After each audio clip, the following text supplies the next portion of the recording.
আমাদের এলাকার অনেক হুজুর জর্দা খান, খিতাল লাগি খান। আপনারা ইতা বালা না, ইতা সারি দাও।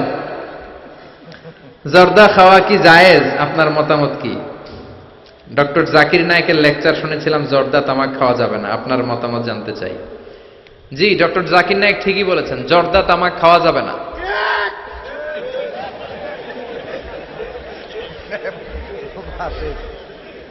জর্দা তামাক খাওয়া যাবে না, কারণ সিগারেট খাওয়া হারাম, তাই না?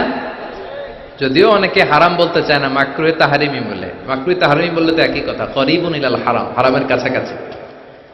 তো সিগারেটে যেটা পুরে পুরে খায়, আগুন দিয়ে পুরায় খায়, জর্দার মধ্যে ওটা আস্তে আস্তে চাবায় খায়। কথা বলেন। তো সিগারেট যদি হারাম হয়, জর্দা তো আরো আগে হারাম। এই জর্দা, সিগারেট এগুলোর সাথে মুসলমানের সম্পর্ক নাই। এই সিগারেটের যে ধোঁয়া, এটা জাহান্নামের আলামত। ধোঁয়া পাওয়া যাবে কই? কথা কয় না। জাহান্নামে থাকবে আগুন। সিগারেট খেতে কি লাগে? আগুন খায়, আগুন পেটের ভিতরে ঢুকায়, আসছে না নাই? পৃথিবীতে সিগারেটটা এমন একটা খাবার, এই একটা খাবারে শুধু টয়লেটে বসে খাওয়া যায়। কথা খুব কা, তাই না? সিগারেট ছাড়া কোনো জিনিস কেউ কোনোদিন টয়লেটে বসে খায় না, শুধু সিগারেটই খায়। আবার সিগারেট হয় টোবাকো প্ল্যান্টস থেকে, মানে তামাক পাতা থেকে। তামাক গাছ আসেনি এখানে? তামাক গাছ যেখানে চাষ করে ওইখানে কোনো বেড়া দেওয়া লাগে না। ওটা ছাগলও খায় না, ছাগলেও খায় না, ছাগলও মুখ দেয় না। তো যেটা ছাগলে খায় না, ওইটা আশরাফুল মাখলুকাত খেতে পারে? কথা বলেন।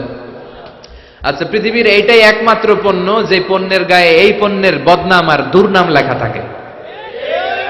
এটার গায়ে লেখা থাকে স্মোকিং কজেস ক্যান্সার, ধূমপান কর্কট রোগের কারণ, ধূমপান করলে ক্যান্সার রোগ হয়। আছে না নাই?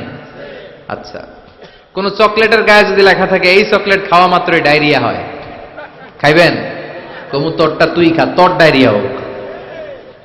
কথা বলেন।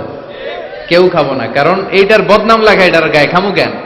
কিন্তু সিগারেটের মধ্যে বদনাম লেখা থাকা সত্ত্বেও মানুষ ধোয়া করে খায়, আর জর্দার মধ্যে এটা আস্তা খায়। এজন্য সিগারেটও খাওয়া যাবে না, জর্দাও খাওয়া যাবে